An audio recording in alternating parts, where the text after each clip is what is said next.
โฮไอเก๋ก็ได้แล้วคือเอาหน้ายูทูบมาทำเป็นไม้ดอกลวกมาเกิดเชียงเงี้ย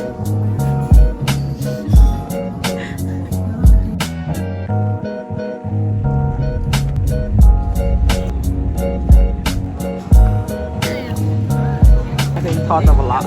ไม้ไส้เลยได้มาเคยในหลายผักเลยถ้าหนาวได้ขับผ่านจบกบเห็นตัวนักเรียน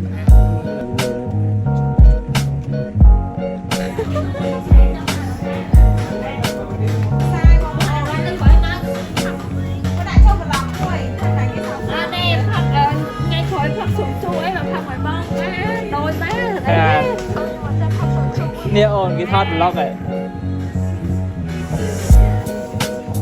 ทีนี้เมื่อแอดจอรี่ต่อว่าพี่จังแอดจอรี่ได้ผ่านบอสมัสนะมันอะไรก็แกมันเอง